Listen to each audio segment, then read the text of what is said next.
In Panama, union leaders announced the continuation of the strike and mobilization at national level as a response to the austerity measures announced by President Laurentino Cortizo. Russian and Ukrainian delegations met with UN diplomats in Istanbul to try to break the blockade on grain exports that is creating a risk of famine in many countries.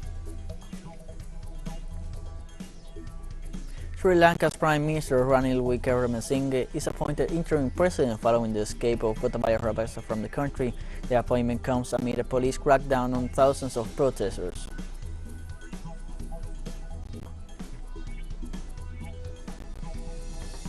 Hello, welcome to From the South. I'm Luis Alberto Matos from the TeleSUR studios in Havana, Cuba.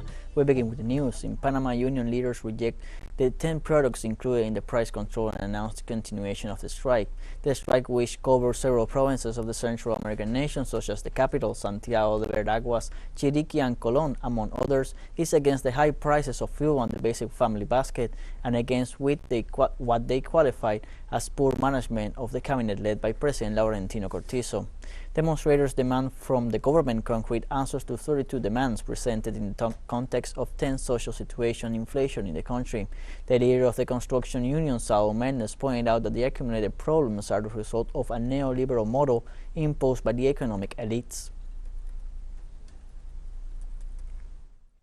You can be guaranteed and certain that the people will not surrender, and they will not give up because they are fed up with the robbery, corruption, and the high cost of living. People are tired of being humiliated, drowned in misery to benefit the interests that you protect through the security forces, the economic power, and those who govern who are your puppets. The construction workers stand strong, united, and disciplined. Tomorrow there is a strike and we're going to execute it, and we are going to mobilize in the streets on the whole country. To all the people of Panama, stand united. Do not be intimidated and defend your right to a dignified life. That is the demand, a dignified life for all. During the last day, union organizations mobilized to the National Assembly to demand a reduction in the price of fuel and the cost of living. Workers called for an indefinite work stoppage until their demands are met.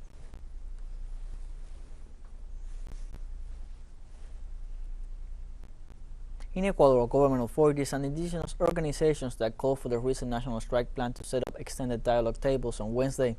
According to local media, the 10 points demanded by protesters will be addressed at these dialogue tables supervised by the national government and ministries responsible for each table. In this sense, leaders, delegates, technical teams, specialists, and representatives of the indigenous movements are expected to coordinate actions, strategies, and plans to be followed in order to fulfill the demands of each roundtable. It was also ratified that the 10 points discussed at the roundtable must be implemented in the country within a period of no more than 90 days.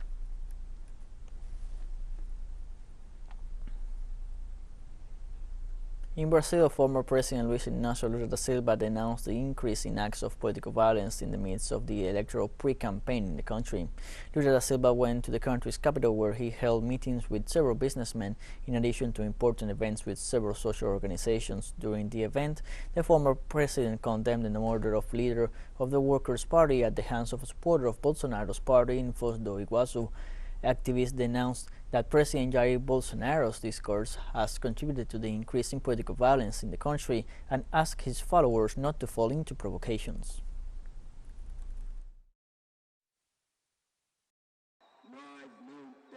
We don't have to accept provocation. If someone provokes you, tell him to bite his own tail and do not fight. Let's go home and take care of the family. This is the moral lesson that we have to give.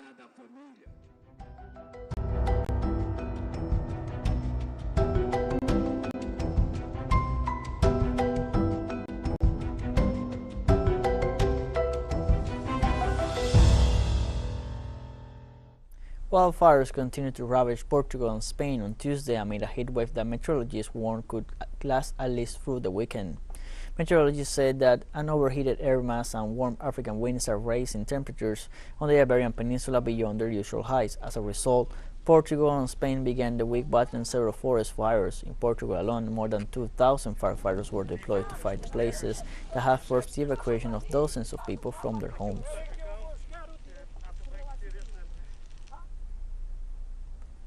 Meanwhile, the meteorological phenomenon also had its aftershocks in France, where fires ravaged hundreds of hectares in the municipality of Landiras, about 40 kilometers south of Bordeaux. 200 hectares have burned since 4 p.m. local time in a complicated rain and with a swirling wind that makes it difficult for the fire departments to intervene.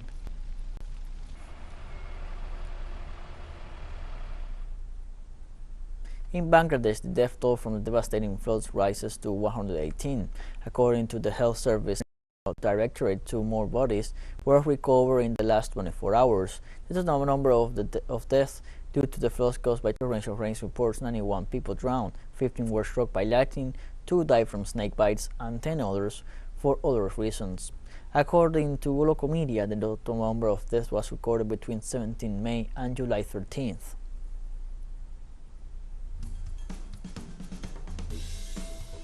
We'll take a short break now. Join us again after this.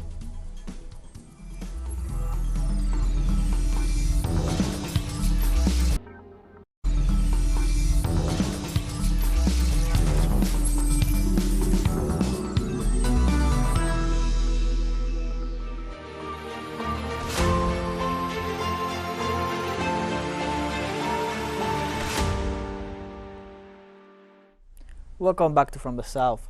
Russian and Ukrainian delegations met with a UN delegation in Istanbul to try to break the blockade on grain exports through the Black Sea, which creates a risk of famine in many countries. Representatives of Moscow and Kiev held on Wednesday first talks under the auspices of Turkish officials in order to reduce further the soaring food prices and millions facing hunger. The Turkish Defense Ministry announced in a statement that the talks has officially ended. The discussion, which involved military experts from the 3 countries in the presence of UN representatives, lasted 3.5 hours, but for the time being, no details on their content were reported. Russia has conveyed its willingness to guarantee the navigation of foreign commercial ships despite the blockade of its exports imposed by the West.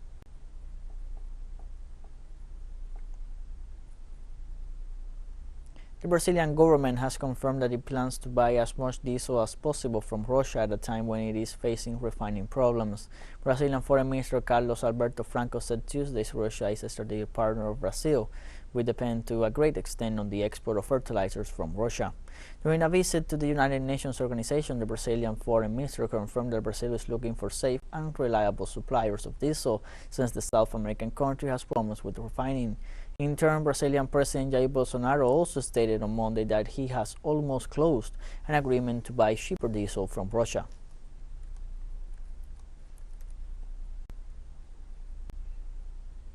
The U.S. government announced Wednesday that inflation rose to 9.1% in June and remains the highest in 40 years. According to the report, consumer prices accelerated in the last month as gasoline and food costs remain elevated, resulting in the largest annual increase in inflation in 4 decades. The data indicate that the U.S. Federal Reserve will likely have to maintain the monetary policy of rate hikes and bond sales without any possibility of slowing.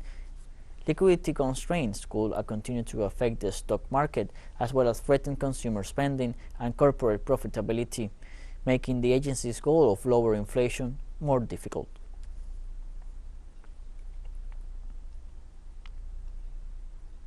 Former White House security advisor John Bolton confessed Tuesday to have helped to plan coups d'etat in different countries during a television interview in which he referred to Donald Trump's responsibility in the attack on the Capitol. The U.S. diplomat affirmed that overthrowing a government is a lot of work. It's Donald Trump looking out for Donald Trump. It's a once-in-a-lifetime occurrence. I don't know that I agree with you. To be fair, with all due respect, one doesn't have to be brilliant to attempt a coup. I disagree with that. As somebody who has helped plan coup d'etat, not here, but other places, it takes a lot of work, and that's not what he did. It was just stumbling around from one idea to another. Ultimately, he did unleash the rioters at the Capitol. As to that, there's no doubt. But not to overthrow the Constitution, to buy more time to throw the matter back to the states to try and redo the issue. British Conservative MPs hold the first of a round of votes on Wednesday to elect the politician who will replace Boris Johnson as Tory leader and British Prime Minister. Candidates needed the support of at least 20 MPs to compete in a race that will end on September 5th. So far, the leading candidate to lead the British state is the former finance minister in Johnson's government, Rishi Sunak, who said to have at least 45 supporters among his colleagues. The discussion within the governing party follows the blocking of the Labour Party's initiative, the main opposition bloc, for a no-confidence motion against Johnson, which, if it had succeeded, would have meant a new call for elections.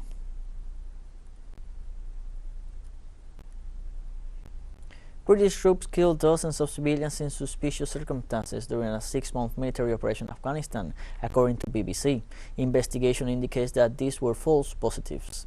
According to recently released military reports, a British Special Air Service squadron allegedly killed at least 54 unarmed people between 2010 and 2011 in the Central Asian country.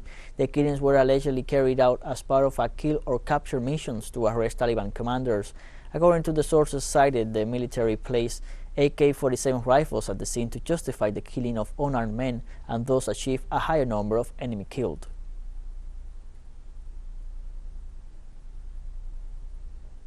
Greek authorities are examining the fire that broke out earlier Wednesday morning local time at the headquarters of the Daily Real News.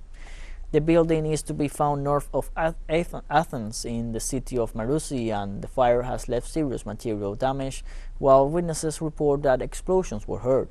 It should be noted that the explosive device was found in a staircase outside the building between the ground floor and the first floor. Fire brigade also said that the fire is under control and the anti-terrorist service has also been informed of the situation. On the other hand, the information of the royal group says that this could have been due to a hunger strike of the anarchist prisoner Ioannis Michailidis.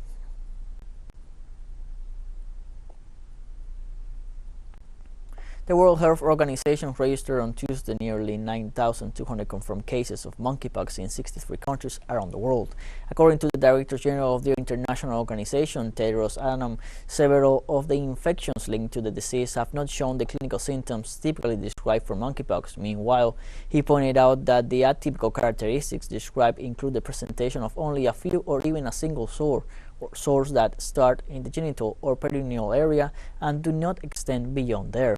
The health authority specified that in view of the situation, an emergency committee will be convened next week to modify the strategy to deal with monkeypox and, if necessary, to declare it a health problem of international concern.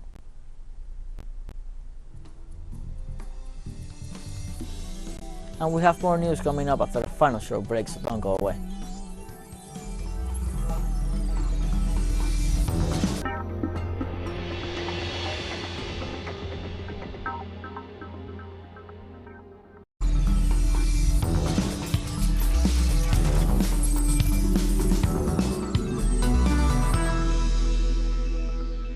Welcome back to From the South. Sri Lanka's Prime Minister Ranil Wickremesinghe was appointed acting president following President Gotabaya Rajapaksa escaped to a foreign country. Following his absence in the country, President Rajapaksa told me that he appointed the Prime Minister to serve as president according to the Constitution. Parliamentary leader Bahinda Japa Abeyewardena announced Wednesday in a brief televised statement. The announcement coincides with the effective date of the resignation of Rajapaksa, who fled the country on Wednesday morning. The interim president will now have to deal with the social unrest caused by the price increases and the lack of food, medicines and fuel until the next elections are held, which, according to the announcement, should be held before March 2023.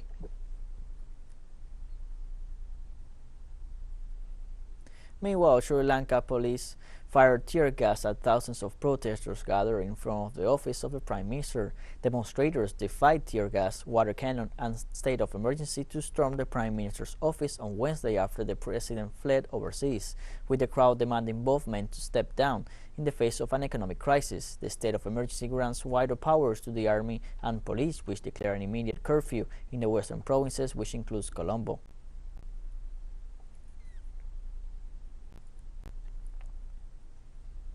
Hungry and desperate, 170,000 displaced farmers from Rutshuru and Nyiragongo on the Congolese side of the Great Lakes are begging for the humanitarian assistance they have not yet received. Our correspondent Oscar Pelde with the details. This is the main road in Rutshuru, that was being repaired. It is an important road for the whole of North Kivu, as it is an alternative transport route to the outside world, to the one that passes through Rwanda. This is Kiwanja, a safe place. We are suffering a lot here. No food. We are sleeping badly. There is no way to get water. We have no food to take care of ourselves and cook. There is no food. We have to go begging to get it. This is Rugabo 2 Stadium in downtown Rutshuru. They have been arriving here fleeing the insecurity since the M23 fighting started at the end of March. According to the camp chairman, 1,384 families are here and they are still arriving. They've built these hangars, but there is no food, and you can't sleep well here. This is how we lived when we escaped. The women lie down on this tarpaulin they have spread out. I came here in March. Malaria is hitting us hard. Wasn't there a program to distribute mosquito nets? No, they haven't brought any. They have abandoned their crops. They have their children out of school with continuous pregnancies. How can they feel about it? I am already traumatized, not knowing if we can go back to our homes, if we can still live in our land and dream of a good life or live well, if we can still sleep in our beds. We are lost. We don't know. They have already been registered by the international humanitarian agencies, but so far they are only receiving health care. Niransaba Florence escaped from Jomba first to Tamugenja and a week later escaped from there to reach this stadium. We escaped again. This is my fourth try. We need to return to our land. Look how we sleep here without our children. Hunger is killing us. We are farmers. So far they have only given them this identification. Nothing more. They come to make the children dance and then they leave. But there is nothing in terms of education.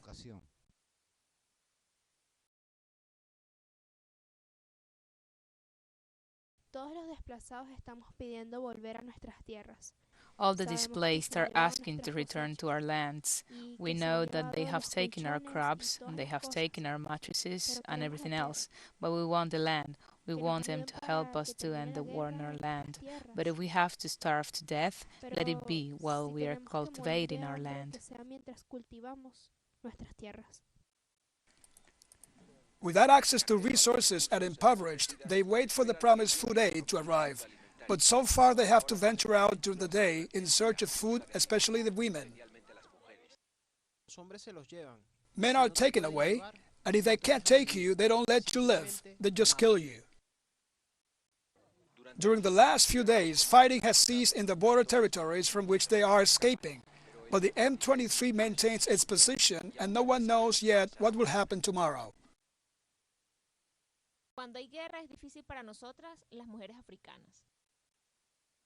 When there is a war, it is difficult for us African women, especially Congolese women, because of unwanted birth. And a serious thing it is where they stay, that we, the women of Kiwanja, get our food. What is a trade? And since it becomes a trade, do we all benefit from it?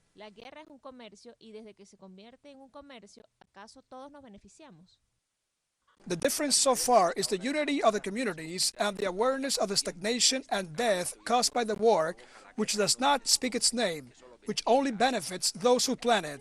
Desde Rutshuru, Crispin Vano y Oscar Repelde para TeleSUR. Palestinian activists and organizations will hold a massive march next Thursday against Joe Biden's visit to occupy West Bank. Hundreds of Palestinians are expected to demonstrate in Al-Manara Square in the city of Ramallah to express their rejection of the humanitarian policies of the U.S. president towards the Palestinian question. Demonstrators will also denounce Washington's support to the Israeli occupation regime. President Biden arrived in Tel Aviv this Wednesday afternoon local time amidst a heavy police deployment. President Biden will meet with the Palestinian President Mahmoud Abbas in Belen on Thursday.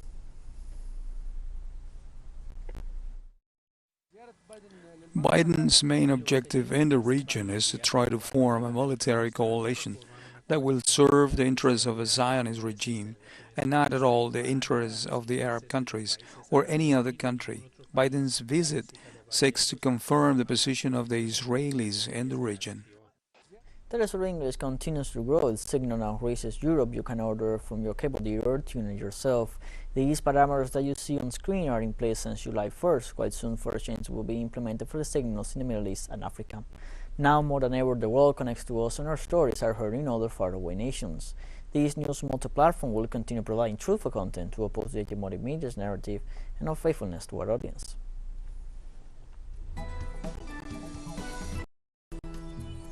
We have come to the end of this news brief. Remember, you can find these and many other stories on our website at telesurenglish.net. You can also join us on social media, Facebook, Twitter, Instagram, and Telegram.